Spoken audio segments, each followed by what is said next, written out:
यशायाह की भविष्यवाणी 6 अध्याय से आगे हम देखेंगे, 10 वचन से आगे हम देखेंगे। हम अपनी पढ़ाई को शुरू करने से पहले मैं आपको बता देना चाहती हूँ कि कोई भी छुटकारा बिना एकत्रित प्रार्थना के नहीं आता है। ओके, कोई भी छुटकारा रहने दीजिए, उसके लिए मध्यस्थी की प्रार्थना की ज़रूरत पड़ती है, लोगों की ज़रूरत पड़ती है, अभिषिक्त दास और दासियों की ज़रूरत पड़ती है। मैं जो रिकॉर्डिंग आपको देती हूँ उस रिकॉर्डिंग में मेरे पीछे से ओके मैं अपने लिए अंकुर नरोला मिनिस्ट्रीज़ का ही सहारा लेती हूँ और किसी का सहारा नहीं लेती हूँ। ओके, जैसे कि प्रोवर्ब्स में लिखा हुआ है कि ज्ञान जो है वो एक ट्रेजर के समान है, और परमेश्वर भी कहता है कि ज्ञान के आधार ना रहने की वजह से मेरी प्रजा नाश हो जाती है। इसके लिए परमेश्वर ने किसको कौन से वचन का ज्ञान दिया है, उस वचन को कलेक्ट करने में मैं, जैसे हिस्ट्री बुक रहता है, ज्योग्राफी बुक रहता है, उसके टीचर्स भी अलग अलग रहते हैं। ओके, तो जैसे साइंस के किताबें हैं, मैथ्स की किताबें हैं, तो एक ही टीचर सारे सब्जेक्ट नहीं लेता है। वो तो ट्यूशन क्लास में होता है ऐसा कि सारे सब्जेक्ट को एक ही टीचर पढ़ा रही है। ओके, लेकिन जो स्कूल रहता है जिसमें लोग प्रोफेशनली तैयार किए जाते हैं, वो स्कूल के अंदर अलग अलग टीचर्स उस विषय के लिए जो बहुत गहराई में उसकी डिग्रीज़ को हासिल करके आए रहते हैं, वो टीचर्स को अपॉइंट किया जाता है। वैसे परमेश्वर के राज्य में भी जो विशेष प्रकार का सिखाना है, ओके, तो उन टीचर्स लोगों के मैं टीचिंग सुनती हूँ। ओके, इसका मतलब ये नहीं बनता है कि मैं उनके अधीन हो गई हूँ। अधीन होना जैसे आपके मम्मी पापा एक ही होते हैं, वो दुनिया भर में आपको उनके जैसे लोग मिल सकते हैं, लेकिन वो आपके मम्मी पापा नहीं बन सकते हैं। सिर्फ एक ही आपके मम्मी पापा हैं, क्योंकि परमेश्वर का सिस्टम है ये। हमको जन्मदाता, अगर उसने मल्टीपल जन्मदाते नहीं बनाए हैं, तो हमको परमेश्वर ने ये सिस्टम के अधीन रखा है। हम अधीन सिर्फ एक इंसान के साथ हो सकते हैं, सबके साथ अधीन नहीं बनते हैं। ओके, सबके साथ हम अधीन नहीं बन सकते हैं, और बनते ही नहीं है। ये सबसे बड़ा झूठ बनता है कि हम किसी के अधीन हो जाते हैं। नहीं, हम एक ही इंसान को अधीन हो सकते हैं, कोई भी एक ही चर्च को अधीन हो सकते हैं, कोई भी एक ही मिनिस्ट्री को अधीन हो सकते हैं। ओके, हम सब मिनिस्ट्रीज़ को, सब चर्चेस को अधीन नहीं हो सकते हैं। ये बहुत बड़ा रहस्य है कि हम सब कलीसिया में जा सकते हैं, क्योंकि यीशु मसीह की कलीसिया है। हम सब जगह से जैसा चाहे मनमानी कर सकते हैं, लेकिन अधीन सिर्फ हम एक ही चर्च के हो सकते हैं, और वो हर एक बिलीवर कम से कम एक कलीसिया के अधीन हो चुका है। ओके, उसकी समझ में नहीं आया होगा। ओके, लेकिन वो एक चर्च के अधीन हो चुका है। इसके लिए अधीन का मतलब हमने समझना है। जब अधीन होना, तो इसका मतलब क्या बन जाता है कि हमने अपने स्पिरिट तक किसको जाने दिया है।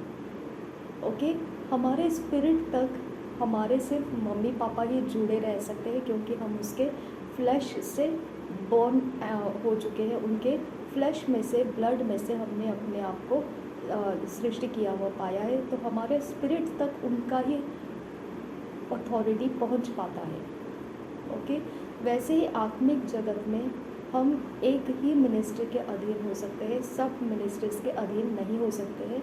आप एहसान मान सकते हैं, ओके, कि किसने आपको कैसे क्या किया, कैसे आपको हेल्प किया, कैसे आपके लिए मध्यस्थी की प्रार्थना की, कैसे आपको आत्मा में बढ़ाया, कैसे आपको उनके टीचिंग्स ने प्रभावित किया, कैसे आपका सिचुएशन किसी के कारण बदल गया। आप ये सारी बातों को कलेक्शन में ला सकते हैं, लेकिन अधीन सिर्फ एक ही इंसान को, एक ही मिनिस्ट्री को आप हो सकते हैं। ये फॉर्मूला है, ये सिस्टम है परमेश्वर का, और हर एक मसीही, चाहे उसको समझ में आए या नहीं आए, वो जिस अधीनगी में है, ओके, वो एक ही मिनिस्ट्री है, कोई भी रहेगी वो, लेकिन वो एक ही चर्च है, एक ही मिनिस्ट्री है, एक ही जगह है जिसके वो अधीन रहा है। अगर वहाँ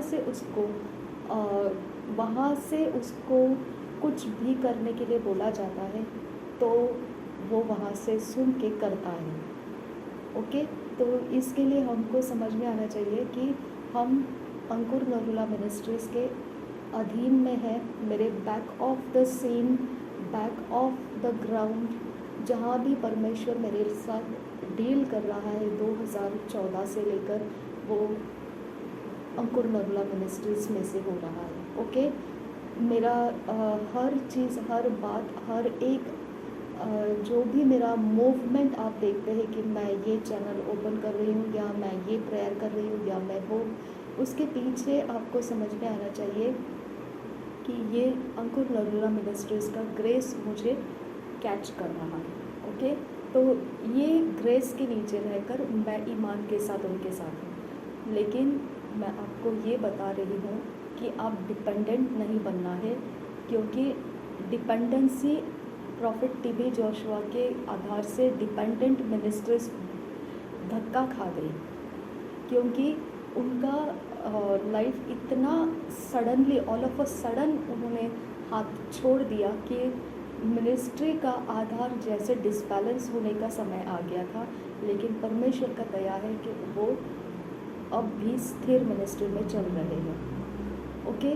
तो आपको और हमको हमेशा ही परमेश्वर ने बोला है कि मनुष्य के ऊपर भरोसा मत रखो, ओके। मैंने मेरे आत्मिक बेटे के ऊपर इतना ज़्यादा भरोसा रखा था कि वो रेलवे सर्वेंट है और वो मेरे मम्मी के बाद भी वो मेरा सहायता बनेगी, लेकिन सबसे पहला जो मेरा धोखा हो गया वो इन्हीं लोगों के बीच में से हो गया, जिनको मैंने मेरे आत्मिक बेटी का सबसे पहला उन्होंने ही मेरा हाथ छोड़ दिया, ओके।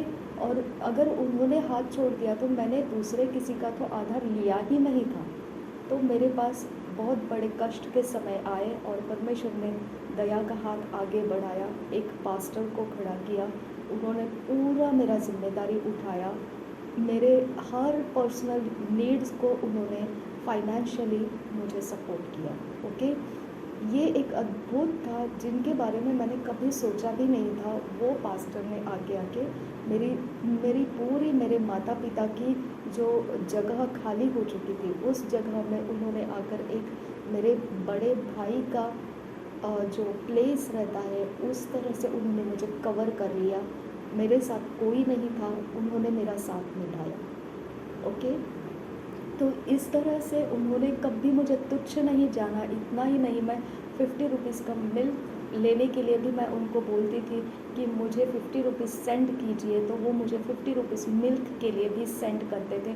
अगर मैं उनको बोलूँ मुझे ट्रैवल के लिए इतने चाहिए तो वो मुझे ट्रैवल के लिए सेंड करते थे। अगर मैं उनको कहूँ कि मुझे ये कुछ ख़रीदना है, इसके लिए मुझे इतने चाहिए, तो एक छोटे बच्चे को अपने माता पिता जैसे समझते हैं कि ये हेल्पलेस है, तो इसके वजह से उसको हेल्प करना ज़रूरी है। तो अपने माता पिता जैसे, खुद के माता पिता जैसे केयर करते हैं, वैसा उन्होंने मेरी केयर की और मैं स्टैंड हो सकी, स्थिर हो सकी। और मैंने उनसे ये बात को बोला कि जिनके ऊपर मैंने भरोसा किया था वही मेरे हाथ छोड़ दिए, ओके। तो आपको समझ में आना चाहिए कि हम किसी के ऊपर भी अब ऐसे डिपेंडेंट नहीं होना है, होश खो देंगे इतनी डिपेंडेंसी होना सही नहीं है, ओके।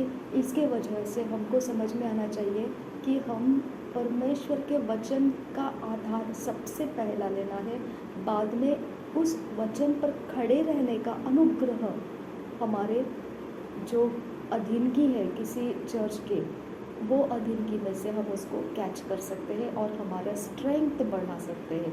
हमारा स्ट्रेंथ बढ़ाने के लिए कलीसिया हमारी सहायता कर सकता है, लेकिन हमारा अपना खुद का स्टैंड होना बहुत ज़रूरी है। हम हाथ ऐसे झटक के अलग नहीं हो सकते हैं कि सब कुछ मिनिस्ट्री संभाल लेगा, ऐसा नहीं है। ये बहुत बड़ी गलतफ़हमी है कि हम ऐसे खड़े हो जाते हैं कि बस अब तो मेरा कुछ भी चेंज हो जाएगा, अब तो बस मेरा ये सब कुछ। आपका चेंज इसीलिए हो रहा है क्योंकि आपने परमेश्वर पर विश्वास किया है। परमेश्वर ने मिनिस्ट्री को अनुग्रह दिया है और मिनिस्ट्री मेरी सहायता करेगा, आपने उस भरोसे को देखा है। लेकिन हमको हमेशा याद रखना है, परमेश्वर वो जॉइंट तोड़ता भी है, ओके। वो जॉइंट कमज़ोर भी करता है, वो जॉइंट के ऊपर मारता भी है, क्योंकि परमेश्वर अपना ग्लोरी किसी को नहीं देगा, अपनी महिमा किसी को नहीं देगा, ओके। उसने इतना फैलाव किया था प्रॉफिट टीबी जोशुआ का, लेकिन जब उनका अचानक से प्रभु के पास चले जाने का समाचार आ गया तो धक्के खा गए सारे मिनिस्ट्रीज जो उनके आधार से खड़े थे, ओके। अब उसके बाद आप देख सकते हैं सबने एक स्थिरता को लेकर आने का जोर लगाकर, ताकत लगाकर पीछा किया परमेश्वर का और स्थिर हो गए। तो फाइनली उनको स्थिर होने के लिए परमेश्वर का पीछा करना पड़ा, ओके। तो हम इतने बुद्धू क्यों बनते हैं कि हम मिनिस्ट्रीज़ के ऊपर स्टैंड लेकर खड़े होना चाहते हैं, हम परमेश्वर के वचन को स्टैंड में नहीं लेना चाहते। परमेश्वर का वचन खुद बोलता है कि वो अटल है, ओके। चाहे पहाड़ हट जाए, पहाड़ियाँ टल जाए, पृथ्वी नष्ट हो जाएगा, सब कुछ हो जाएगा, लेकिन जो वचन के अंदर का जो एक डॉट है वो भी पूरा होकर रहने वाला है, वो भी टलने वाला नहीं है। आमीन। अगर इतना बड़ा परमेश्वर ने हमको गारंटी दिया है तो सबसे पहला मैं आपको बोल रही हूँ, सबसे पहला, ओके, कोई मिनिस्ट्री, कोई चर्च, किसी को भी पहला स्थान मत दो। सबसे पहले परमेश्वर के वचन को स्थान दो, क्योंकि परमेश्वर का वचन फिर बाद में उसके आधार से अनुग्रह आया गया है। तो वो अनुग्रह कौन से कलीसिया से आपको प्राप्त करना है, आप उसके मेंबर से, आप वहाँ से कैच कर रहे अनुग्रह को और अपना स्टैंड, पर्सनल स्ट्रॉन्ग स्टैंड में आप खड़े हो जाना है, वचन के आधार से खड़े हो जाना है। फिर आपका कुछ नुकसान भी हो जाता है, आप खुद उसकी जिम्मेदारी उठाते हैं और आप बोल सकते हैं दुनिया को मुंह खोल के, भाई ये कोई मिनिस्ट्री का दोष नहीं है, ये कोई पास्टर का दोष नहीं है, ये किसी बिलीवर का दोष नहीं है, ये मैंने यहाँ पर अपने हाथ खड़े कर दिए थे, इसकी वजह से मेरा ये नुकसान हो गया है, ओके। तो हमको परमेश्वर ने जो रास्ता दिया है, अगर हम उसके ऊपर से अपना ध्यान हटा देंगे, ओके, और हम सोचेंगे कि सब कुछ अनुग्रह करता है, अनुग्रह करता है, अनुग्रह करता है, अनुग्रह के फ्लो में जाते रहेंगे, लेकिन मैं आपको बोलती हूँ वो परमेश्वर है, ओके। वो परमेश्वर है, आपको समझ में आना है बहुत अच्छे से। वो परमेश्वर है और उसको जब कुछ पसंद नहीं आता है वो अपने प्रेजेंस को हटा लेता है, उसको जो पसंद आता है उसके ऊपर अपना प्रेजेंस को रिलीज़ करता है। हम मूर्ख नहीं बनना है, ओके। हम ये बात को समझते हुए चलना है कि हमारा मालिक परमेश्वर है और जो मिनिस्ट्रीज़ है वो हमारी संभालने के लिए, हमको ताजगी देने के लिए, हमको ताकत देने के लिए उनके ऊपर अभिषेक उतारा जाता है। वो अभिषेक के बहाव के नीचे हम ताज़े हरे भरे बनते रहना है, लेकिन जड़ कहाँ पर है? हमारा खुद का परमेश्वर के वचन के ऊपर हमारा खुद का जोर जो है उसको छोड़ना नहीं है, वो हमारी जड़ बनाए रखना है। फिर आप कभी नहीं हिलेंगे, कभी नहीं टलेंगे, और अगर आपका कुछ नुकसान भी हो जाता है तो आप कभी शर्मिंदगी फील नहीं करेंगे, आपको कभी दुख तक टच नहीं करेगा। जब मैं गवाही लिखवा रही थी तब मुझे पूछा गया था, अच्छा तो आप डिप्रेशन में गए थे आपके मम्मी के बाद में? मैंने बोला डिप्रेशन नाम का तो चीज़ भी नहीं पता है मुझे, क्योंकि मेरे ऊपर डिप्रेशन आ ही नहीं सकता है, क्योंकि मेरा स्टैंड परमेश्वर के वचन के ऊपर है। वो खुदा जिसने पृथ्वी को रचाया है वो मेरे बाल को बांका नहीं होने देने की बात करता है। और मैं इस पृथ्वी के ऊपर बैटल को हारी हूँ। मैंने अनंत काल के जीवन के अंदर बैटल को नहीं हारा है, बैटल अभी भी चालू है। ओके, ये नहीं कि पृथ्वी के ऊपर से मेरे लोग निकल गए तो बैटल खत्म हो गया, नहीं। उनके लिए परमेश्वर अब उस रियाम में भी फाइट कर रहा है जिस रियाम में वो पहुंच चुके हैं। ओके, मेरे शत्रुओं के साथ अभी भी वो डील कर रहा है, वो छोड़ता नहीं है, वो छोड़ता नहीं है। मेरा कुछ नुकसान नहीं कर सकता है, मुझे किसी चीज़ का डर नहीं है। ओके, क्योंकि मुझे पता है चाहे मेरा पृथ्वी के ऊपर से अगर सारा हिस्सा ख़त्म भी हो जाएगा, मेरा परमेश्वर फिर भी मेरे दुश्मनों के साथ फाइट किए बिना रहेगा नहीं। अरे मुझे क्या चिंता है फिर। ओके, मुझे सिर्फ इतना देखना है कि उसके वचन के ऊपर खड़े रहना है। अगर हम उसके वचन के ऊपर खड़े नहीं रहेंगे तो हम अपनी उंगली उठाकर बताएंगे वो कलसिया में मैं गई थी और मेरा कुछ हुआ नहीं, वो पास्टर के यहाँ मैं गई थी और मेरा कुछ हुआ नहीं। तुझे बोला किसने है वो सब करने के लिए? क्योंकि वो तेरे परमेश्वर नहीं है। हालेलुया। मैं इस बात की तरफ आपका ध्यान ला रही हूँ। मैं कोई भी आप कैसे देखो, मैं इस बात को पूरी तरह से सहमत हूँ कि पुलपिट पवित्रता से संभाला जाता है। जहाँ पवित्रता खत्म हो जाती है या कॉम्प्रोमाइज़ में चली जाती है, वो पुलपिट तोड़ देता है परमेश्वर। ओके, वो आज नहीं तो कल तोड़ देता है। वो बहुत गहरी सच्चाई है। हम उससे पहले दाऊद की तरह अपनी जो अशुद्धता है पहले हमने उसके बारे में ही परमेश्वर के सामने खोल देना अच्छी बात है, क्योंकि उसके कारण हमारा पुलपिट टूट सकता है। पुलपिट टूटना मतलब बहुत बड़ा एक नुकसान हो जाएगा जो परमेश्वर के काम हमारे द्वारा हो नहीं सकते। अगर परमेश्वर के काम हमारे द्वारा हो नहीं सकते हैं तो पृथ्वी के ऊपर हमको रहने का कोई भी दूसरा कारण बचता नहीं है। अगर ये मेन कारण ही खत्म हो जाएगा तो मुझे बताइए आप कैसे क्या सरवाइव करेंगे? ओके, आप सोचते होंगे कि मेरे अभी तो छोटे छोटे बच्चे जन्मे हैं, अब मैंने नया शादी किया है, अब तो मेरा आगे फ्यूचर है और ये लोग अभी ऐसी बातें कर रहे हैं, अंत का दिन आ गया है ऐसे। तो मैं आपको सरवाइव करने का रास्ता बता रही हूँ। सरवाइव तभी होगा जब आप परमेश्वर के काम में जुड़े हुए हैं। अगर आप परमेश्वर के काम में जुड़े हुए हैं तो आपका सर्वाइवल 100% निश्चित है। कोई आपको कुछ नहीं कर सकता है, क्योंकि परमेश्वर को काम करने वालों की ज़रूरत है। शैतान भी उनको मार नहीं सकता है। ओके, काम करने वालों को कोई कुछ बिगाड़ नहीं सकता है, लेकिन काम नहीं करने वालों का बिगड़ जाएगा। ये 100% सच है। ओके, तो आपको काम करते रहना पड़ेगा। क्या काम? परमेश्वर के राज्य को फैलाने का काम करते रहना है। आपको क्या चल रहा है पता है? ब्लेसिंग्स गैदर करने का काम चल रहा है। गाड़ियाँ लेना है, बंगलो लेना है, पैसे लेना है, यहाँ जाना है, वहाँ जाना है, इतना करना है, उतना करना है। आप बटोरने के पीछे लग गए हैं और इसके कारण आप मिनिस्ट्री का पीछा करते हैं कि यहाँ जाऊँगी तो मेरा वीज़ा लग जाएगा, यहाँ जाऊँगी तो मेरे दर्द ख़त्म हो जाएंगे, वहाँ जाऊँगी तो मेरा फ़ायदा हो जाएगा। ये आप सिर्फ बटोरने के पीछे लगे हैं, आप गिर जाओगे। मैं आपको रॉन्ग कन्फेशन नहीं कर रही हूँ, वचन कहता है वो।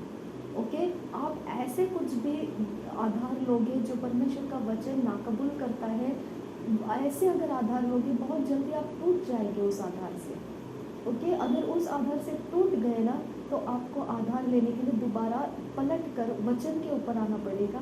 उससे अच्छा आप शुरुआत ही वचन के ऊपर अपना स्टैंड लीजिए।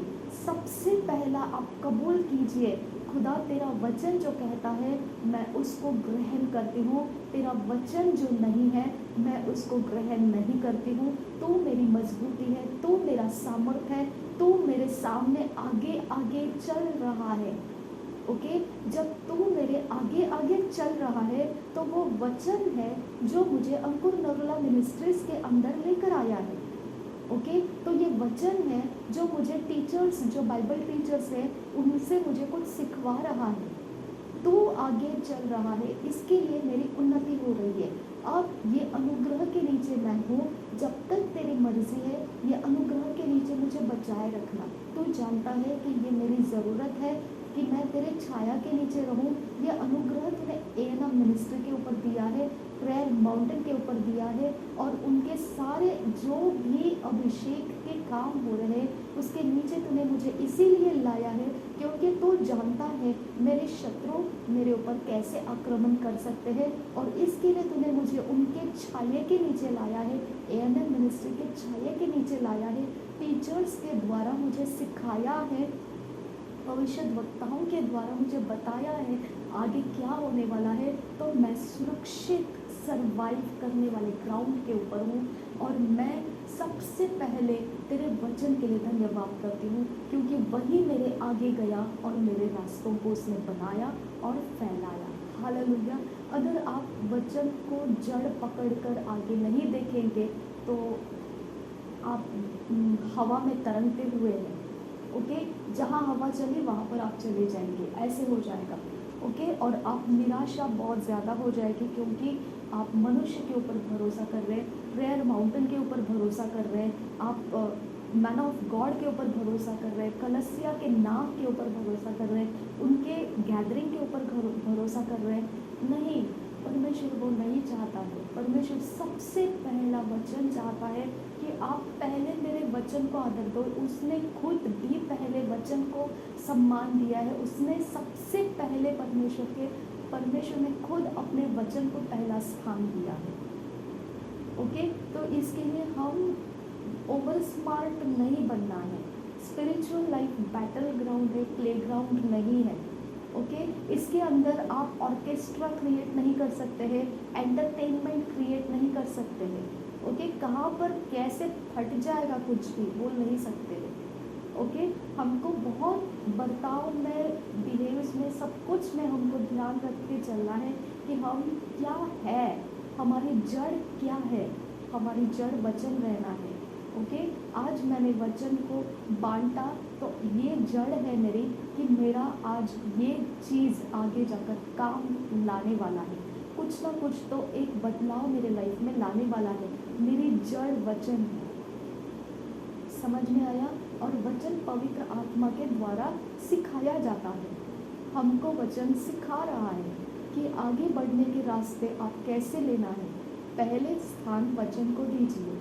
पहला वचन के ऊपर अपने मनन को लगाइए, चिंतन को लगाइए, ध्यान को लगाइए और उसको ग्रहण कीजिए। उसको ग्रहण करने के बाद अब उसके ऊपर परमेश्वर के अनुग्रह का बरसात आने की ज़रूरत है ताकि वो फले फूले, अच्छी ज़मीन बने। इसके कारण हम एएनएम मिनिस्ट्री के कलसिया में जाकर बैठते हैं क्योंकि वो अनुग्रह है जो हमारे अंदर बोया गया है। उसको फलवंत होने की वो सारी न्यूट्रिशियस वैल्यूज़ वो ऐड करते हैं। ओके, उसके बाद जब हम फलेंगे फूलेंगे तो परमेश्वर ने हमको दिए हुए काम वरदान हम कर पाएंगे। इसके बिना हम नहीं कर पाएंगे। यही कारण है कि कलसिया के अंदर घुसपैठ करते हैं लोग जो आपको ये अभिषेक में कच्चे रहने की मजबूर कर देते हैं। ओके, कच्चे रहने वाले अवस्था को वो आप जैसे वचन में लिखा है कि बीज बोने वाला बीज तो बोया, ओके, लेकिन पथरीली ज़मीन पर गिरा वो। ओके, दूसरा कांटे उगे थे उस ज़मीन में उगाया गया। तीसरा वो जो पथरीली ज़मीन, रास्ते के साइड में रहते हैं, किनारे रहते हैं, पथरीली ज़मीन, कांटे, ऊंट कटारे, ऐसे ज़मीन पर वो बोया गया। तो मुझे आप बताइए ये रोड का किनारा क्या है? ये इवल पावर है। ओके, वो पथरीला, अंदर पथरीला ज़मीन क्या है? ये इवल पावर है। पहले इवल पावर सेट करके रखा गया रहता है और फिर आप एएनएम में जाके बैठ जाते हैं और आपके पास कुछ भी नहीं आता है, आप खाली रहते हैं। आपको मैं पूछती हूँ कैसे लगा, आप बोलते पता नहीं क्या, लेकिन हाँ ठीक है, थोड़ा अच्छा लगा। लेकिन अरे तेरा ज़मीन क्यों चेक नहीं कर रही है? ओके, ज़मीन आपका खींच लेना चाहिए क्योंकि आपने वचन को लिया है अंदर, तो आपका ज़मीन ताज़ा तरोज़गी से भरना है, ताकत से भरना है और उसके बल से आप सेवा करने के लिए बाहर निकलना है। वो बल है आपका, वो ताकत है आपका। ओके, उस ताकत से आप मछली के जाल जो फैलाई जाती है उस दिशा में फैलाई जाती है जहाँ पर यीशु मसीह कह रहा है।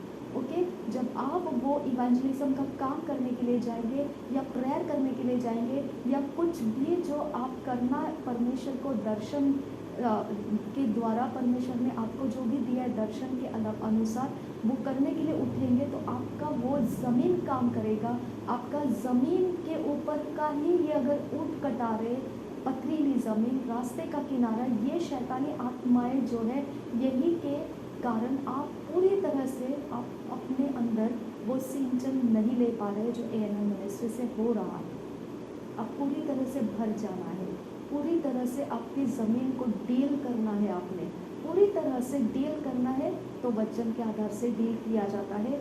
आप वचन नहीं एक्सेप्ट करेंगे वो डील नहीं होगा, वो सिर्फ ऊपरी स्तर पर रहेगा, वो नीचे अंदर आत्मा तक पहुंच नहीं पाएगा। आपको आत्मा के अंदर आपको सिर्फ वचन ही लेकर जा सकता है। आत्मा के अंदर का सिंचन होने के लिए वचन अंदर है तो सिंचन होगा, वचन अंदर नहीं है तो वो सरफेस के ऊपर आएगा और ड्यू ड्रॉप्स की तरह वो सूख जाएगा। ओके, क्योंकि अंदर उसको सिंचन करने का रास्ता नहीं मिल रहा है। समझ में आया? तो इसके लिए मैं आपको ये सारी बातें बता रही हूँ। मैं बिल्कुल भी अंकुर नरुला मिनिस्ट्रीज के विरोध में नहीं हूँ। मैं उनसे प्यार करती हूँ और पूरे दिलो जान से मैं परमेश्वर को धन्यवाद करती हूँ क्योंकि वो मेरे प्रार्थना का ग्राउंड है। जो मैंने मांगा था परमेश्वर से मुझे वो मिला। मैंने मांगा था कि परमेश्वर प्रॉफिट टीवी जोशुआ का जो अनॉइंटिंग है वो मुझे दे, क्योंकि मुझे चाहिए यहाँ पर ऐसे मैं फेस कर रही हूँ जादू टोनाओं के इतने ज़्यादा फेस कर रही हूँ। मैं उसका पार होने वाला अभिषेक मेरे इंडिया कंट्री में मैं मांग रही हूँ, मुझे दे। और मैंने बचपन ही के जैसे मैंने उनको मैसेज भी किया था, प्रॉफिट टीवी जोशुआ को ईमेल भी डाले थे, मुझे चाहिए वो अभिषेक। लेकिन मुझे ये नहीं पता था कि हमारे परमेश्वर का योजना अंकुर नरुला मिनिस्ट्रीज के ऊपर है। लेकिन जब वो आया हमारे इंडिया कंट्री में तो सबसे बड़ा मेरे लाइफ का सेलिब्रेशन का टाइम शुरू हो गया था। ओके, और जब मैंने देखा कि वहाँ से ये इंसान आया है मैंने बोला बस मेरा जर्नी यही मेरा लास्ट बस स्टॉप, जैसे नाइजीरियन लोग बोलते हैं। ओके, ये मेरा लास्ट बस स्टॉप है। जब भी आप इमानुअल टीवी का देखेंगे गवाही तो वो लोग यही बोलते हैं कि यही मेरा लास्ट बस स्टॉप है। तो अंकुर नरुला मिनिस्ट्री मेरा लास्ट बस स्टॉप है। मेरा भटकना बंद हो चुका है। मैं दर दर भटकती थी, कौन से कलसिया मुझे शांत रखेगा। ओके, मैं कौन सी कलसिया से मुझे जड़ पकड़ने का रास्ता मिलेगा, लेकिन कोई भी कलसिया मुझे नहीं प्राप्त हुआ। हाँ, मेरे मम्मी का कलसिया 100% मुझे वो सब दे रहा था, लेकिन जो सेवकाई का वरदान ऑपरेट करने के लिए जो फ्रीडम चाहिए वो फ्रीडम मुझे वहाँ नहीं मिल रहा था। बस उतना ही प्रॉब्लम था। बाकी वो कलसिया मुझे बहुत हष्ट पुष्ट रख रही थी, मुझे बहुत तरोताज़गी से रख रही थी और मैं आदर करती हूँ। जो मैंने मेरे मम्मी के साथ कलसिया को अटेंड किया था वो मेरा बॉर्न अगेन होने का, बपतिस्मा लेने का वो रूट है। और मैं मानती हूँ कि मुझे परमेश्वर के वचन ने वहाँ पर लीड किया और मुझे वहाँ संभाला, बहुत सालों तक मुझे संभाला। और उसके बाद मैं मिनिस्ट्री लेवल के एरियाज़ में अपना ग्रोथ देखने लगी। ओके, तो ये इस तरह का जर्नी है। तो मेरी बातों से कहीं पर भी अंकुर नरुला मिनिस्ट्री का विरोध नहीं किया है, मैंने कभी नहीं किया और करूँगी भी नहीं, क्योंकि मुझे चाहिए था जो वो मैंने प्राप्त कर लिया। मुझे जो चाहिए था मैंने वो प्राप्त कर लिया। परमेश्वर से मैंने मांगा था प्रॉफिट टीवी जोशुआ का अनॉइंटिंग इंडिया कंट्री में होना बहुत ज़रूरी है और वो आ गया। और अभी इतने सालों से हम जो गवाहियाँ देखते हैं, मैं तो जैसे हर समय मैं अपना आनंद को ऊंचा होते हुए देखती हूँ जब भी मैं उनकी गवाहियों को देखती हूँ। ओके, और मैं बहुत सेलिब्रेट करती हूँ उनके कलसिया के अंदर। मुझे कोई दुख नहीं है, कोई कष्ट नहीं है, ऐसा कुछ भी वातावरण नहीं है जो मुझे वहाँ से निकल जाने को मजबूर करेगा, क्योंकि वो अनुग्रह से मैं जुड़ी हुई हूँ इंसानों के साथ नहीं। ओके, इंसान लाख कोशिश करे, मुझे कितना भी कुचलने की कोशिश करे, लेकिन वो अनुग्रह जो मैंने परमेश्वर से मांगा था मुझे वो प्राप्त हो चुका है। ANM मिनिस्ट्री में वो आ चुका है। मैंने प्रॉफेट TB जोशुआ का अनुग्रह को मांगा था, मुझे वो मिल चुका है और मैं उसके साथ आगे बढ़ रही हूँ। ओके, और वो ANM मिनिस्ट्री के अंदर से मैं आगे बढ़ रही हूँ। मुझे कोई दिक्कत नहीं है, कोई प्रॉब्लम नहीं है, और मैं पूरे खुल के मैं बोल रही हूँ कि मुझे अगर कोई अनुग्रह संभाल रहा है तो सबको मैं ओपनली बता रही हूँ कि ये अंकुर नरोला मिनिस्ट्री का अनुग्रह है जो मुझे संभाल रहा है। ओके, अनुग्रह उनका अनुग्रह नहीं, परमेश्वर ने उनके ऊपर जो अनुग्रह दिया है वो मुझे संभाल रहा है। और मेरे कितने सारे गवाहियाँ हैं ऐसे जो मेरे मम्मी के लिए उन्होंने शुरू किया था, प्रेयर किया था। फर्स्ट डे जब मैंने उनको फ़ोन के ऊपर कॉल किया था तो वो फर्स्ट डे से फिर उसके बाद मैंने फेसबुक के मैसेज में से भी उनसे बात करने की कोशिश की थी, लेकिन मुझे जितना भी वहाँ से रिस्पांस मिला, 1-2-3 ऐसे ही कुछ समय के दौर में ही 2-3 ही मैंने कांटेक्ट को कैच किया था, लेकिन जितना सपोर्ट मुझे उनके ऊपर आए हुए परमेश्वर के अभिषेक ने किया है वो लाजवाब है, वो लाजवाब है, उसको कोई तोड़ नहीं है। ओके, उसको कोई तोड़ नहीं है। और मैंने आपको बोला कि परमेश्वर के काम करने में वो अभिषेक फैलता जाता है और वो फैलता जा रहा है। ओके, तो माउंटेन प्रेयर के बारे में फेलियर्स मैंने ऐसे बोला है, वो फेलियर्स मैंने इसीलिए बोला कि हम ये नहीं कि माउंटेन प्रेयर की प्रेयर्स काम नहीं कर रही है, बिल्कुल नहीं, मैं खुद उसका सपोर्ट ले रही हूँ। मैंने फेलियर्स इसीलिए बोला क्योंकि हम डिपेंड हो जाते हैं कुछ चीज़ के ऊपर, लेकिन बाद में जब हमारे फेलियर्स आ जाते हैं तो ऐसे फेलियर्स आ जाते हैं कि हमने अपने अंदर से हियाव को छोड़ दिया, हमने अपने अंदर से कॉन्फिडेंस को छोड़ दिया, हमने अपने अंदर से कॉन्फिडेंस को नहीं पकड़ा, इसकी वजह से फेलियर्स आ जाते हैं। ये मुझे कहना था। माउंटेन प्रेयर का प्रेयर्स यूजलेस है ऐसे मैंने नहीं बोला है। ओके, और मैं खुद उस प्रेयर्स के अधीन हूँ, और मैंने जो भी फ़ोटोग्राफ्स वगैरह दिया है प्रेयर माउंटेन के ऊपर दिया है, मैंने जो भेजे हैं, तो मैं बिल्कुल भी डाउट नहीं कर रही हूँ कि वो बंधन टूटे नहीं होंगे। और मेरे पास ये डाउट करने का जगह भी नहीं है कि मेरे मम्मी को जो अटैक आया था लास्ट मोमेंट में, लास्ट जब जाने का समय था उस समय में 6 तारीख को उसका ले हैंड हुआ था, जूम ले हैंड, और वो मुझे पूरा गारंटी है कि उसके ऊपर से वो बीमारी का हथियार टूट गया, लेकिन मौत का हथियार टूटना ज़रूरी था वहाँ पर। ओके, वो नहीं टूटा, इसके लिए थोड़ा सा ट्रबल आ गया, नहीं तो वो हथियार भी टूटता तो मम्मी रिकवरी में आ जाती थी। ओके, तो ये तो ऐसे है, लेकिन ये बात नहीं है कि मैंने उनसे प्रार्थना भेजी और काम नहीं हुआ, ऐसा नहीं है। जिस जगह ज़मीन के फ़ोटोग्राफ्स मैंने उनको भेजे हैं कि यहाँ से ये प्रकार के ईविल पावर्स यूज़ हो रहे हैं, तो वो प्रेयर माउंटेन के जितना वो बंच आपको देखने को मिलता है उसके अंदर अभी भी पड़े हुए हैं। ओके, और वो निश्चित है, वो 100% है कि वो काम करेंगे और वो खाली हाथ नहीं जाएंगे, क्योंकि उसके ऊपर लगातार कंटिन्यू प्रेयर हो रहा है, तो वो ग्राउंड टूटना है, चाहे कितना भी मजबूत क्यों ना हो। ओके, वो टूटना है, वो रेगुलर प्रेयर है।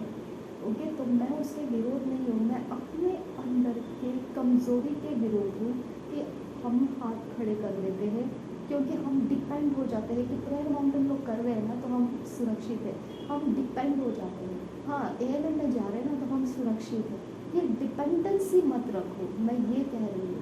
ओके, हाँ, ये मैन ऑफ गॉड, हाँ, बस इसके कारण हम सुरक्षित हैं। ये डिपेंडेंसी को मैं तोड़ना चाहती हूँ आप लोगों के अंदर से। डिपेंडेंसी के पीछे मत जाओ, आप खुद वचन को पहला स्थान दो, खुद वचन का गहराई को स्थान दो और बोलो ये वचन कह रहा है मुझे, इसके लिए मैं ये मेरे मन को समझा रही हूँ। अगर ये वचन कह रहा है, फिर बाद में आप मिनिस्ट्री के अंदर जाके कुछ वचन सुनते और ग्रहण करते हैं, वो सेकेंड स्टेप के ऊपर रखो कि अब मैं जब सेवकाई के अंदर जाऊँ, कोई मिनिस्ट्री के अंदर जाऊँ और ये वचन, कोई भी वचन मुझे आता है तो मैं उसे स्वीकारने के लिए तैयार हूँ परमेश्वर। ओके, और तब आपका वो सिंचन हो जाता है, आपके ग्राउंड खाली हो जाते हैं कि परमेश्वर उसे भर सके। ओके, क्योंकि पाप के ग्राउंड के साथ आप फाइट कर चुके। पहला जो वचन को आप अपने अंदर लेते हैं, अपने पर्सनल लाइफ में लेते हैं, तभी जाके वो हमारे पाप के ग्राउंड टूटते हैं। ओके, और पाप के ग्राउंड टूटने की वजह से फिर उसके बाद जब हम मिनिस्ट्री के अंदर जाते हैं तो वो मिनिस्ट्री का ग्रेस, अनुग्रह हमारे ऊपर छा जाता है और ज़्यादा हम उस ग्रेस के नीचे बढ़ जाते हैं। ओके, एक्स्ट्रा ऑर्डिनरी बन जाते हैं। ओके, लेकिन ये मत कीजिए कि मैं वहाँ जाऊँगी तो मेरे प्रॉब्लम सॉल्व हो जाएंगी, यहाँ जाऊँगी तो मैं प्रॉब्लम सॉल्व हो जाऊँगी। ये मत कीजिए। पहले अपने अंदर से वचन को स्ट्रॉन्ग पकड़ लीजिए। और हाँ, 100% सच है कि आप अंकुर नरुला मिनिस्ट्रीज़ में जाएंगे, काउंसलिंग को लेंगे, उनके ले हैंड को लेंगे और अनॉइंटिंग ऑयल को लेंगे, वो स्वीट्स देते हैं उसको लेंगे आप। ये सारे चीज़ों में से आपके लाइफ का बदलाव 100% श्योर है कि आप पाओगे। इसमें कोई भी डाउट नहीं है, शक नहीं है। लेकिन सिर्फ वो सेकेंड स्टेप के लिए रखिए। सबसे पहला स्टेप आपको वचन को देना, वो सेकेंड स्टेप मिनिस्ट्रीज़ को दो। सबसे पहला स्टेप डायरेक्ट परमेश्वर के वचन को दीजिए, डायरेक्ट दीजिए, डायरेक्ट प्यार कीजिए परमेश्वर के वचन को, डायरेक्ट कबूल कीजिए परमेश्वर के वचन को, डायरेक्ट टकराइए वचनों के साथ, टकराइए। ओके, आप टक्कर खाइए वचन के द्वारा। ओके, आप वचनों में से पकड़ लीजिए परमेश्वर आपको क्या कह रहा है, विश्वास कर। विश्वास के द्वारा ही सब कुछ होगा। इब्रानियों की पत्री में दिया है हमने इस साल का, वो ये साल और अगले साल के लिए 2 साल के लिए परमेश्वर ने इब्रानियों के पत्र ही मुझे बताया है कि उसकी स्टडी करो। ओके, और वचन भी कहता है धर्मी विश्वास के द्वारा जीवित रहेगा। ओके, तो अब सर्वाइव करने का समय है। तो सर्वाइव का मतलब ये नहीं है कि हम खा पी कर हेल्थ बढ़ाकर सर्वाइव करो, ऐसा नहीं। हम स्पिरिचुअल सर्वाइवल की बात कर रहे हैं। स्पिरिचुअल ठंडा हो जाने का समय है, स्पिरिचुअल युद्ध बढ़ चुके हैं, स्पिरिचुअली डैमेजेस आने के रास्ते शुरू हो चुके हैं। स्पिरिचुअल में हमको सर्वाइव करना है, फेथ में हमको ज़िंदा रहना है। तो परमेश्वर का वचन ही उसको ज़िंदा रख सकता है, क्योंकि विश्वास सुनने से आता है और सुनना परमेश्वर के वचन से होता है। ओके, तो ये गलत फहमी बिल्कुल नहीं करना है कि मैं कुछ अपोज में बोल रही हूँ या कुछ ऐसे कुछ भटका रही हूँ, नहीं, बिल्कुल नहीं। ओके, और मैं जब भी मेरे लिए सवाल आएगा कि मैंने क्या करना है, तो मैंने भी यही प्लान रखा है कि मैं इवेंजलिज्म करूँगी, यानी करना शुरू भी कर चुकी हूँ, कर भी रही हूँ। मेरा ओपन मिनिस्ट्री भी स्टार्ट हो चुका है। ओके, तो इसके लिए ये नहीं है कि मैं अभी इंतज़ार कर रही हूँ, नहीं, फुल्ली मैंने सरेंडर्ड रखा है अपने आप को, वही मिनिस्ट्री को। उसके अलावा मैं किसी के अधीन नहीं। ओके, उसके अलावा मैं किसी के अधीन नहीं। ओके, और ये परमेश्वर और मेरे बीच की बातें हैं कि ये कैसा हुआ, कैसे मैं उनको समर्पण हुई, किस प्रकार से मैं उनके पीछे चल रही हूँ, ये परमेश्वर और मेरे बीच की बात है। ओके, तो इसके पीछे रहस्य और कोई नहीं है, ये केवल मैं और परमेश्वर। किसी ने मुझे बोला नहीं, किसी ने मुझे समझाया नहीं कि तू इसी मिनिस्ट्री के पीछे जाना, कोई नहीं बताया मुझे। ये मेरा और परमेश्वर का पर्सनल रिलेशनशिप में से मेरा ये रास्ता आया हुआ है और मैं उनके साथ फेथफुल हूँ, मैं उनके साथ फेथफुल रह रही हूँ। आगे का परमेश्वर का अनुग्रह हमको चलाएगा। ओके, आगे का परमेश्वर का अनुग्रह हमको चलाएगा। मैं ऐसे क्यों बोल रही हूँ? क्योंकि परमेश्वर जानता है। ओके, मैं नहीं जानती हूँ, मैं सिर्फ one day at A time में चल रही हूँ। Okay, one moment one day at A time. Okay, तो इसकी वजह से हम ये नहीं बोलते हैं कि हाँ, जैसे पतरस की तरह उसने बोला नहीं नहीं नहीं यीशु, ऐसे कैसे हो सकता है, मैं तो तुझे सूली पर मरने नहीं दूँगा। ओके, तो फाइनली उसको ही यीशु मसीह को इनकार करने का, यीशु मसीह ने बोला तू ही सबसे पहले रहेगा जो मुझे इनकार कर देगा। ओके, तो मैं ऐसे फॉल्स कमिटमेंट्स नहीं दे रही हूँ कि मैं लाइफ लॉन्ग ANM मिनिस्ट्री के साथ जुड़ी रहूँगी, ऐसा कमिटमेंट मैं नहीं बोल रही हूँ। ये परमेश्वर है, उसने मुझे कांटेक्ट में लाया है और वही मुझे बनाए रखने का उसके पास प्लान है।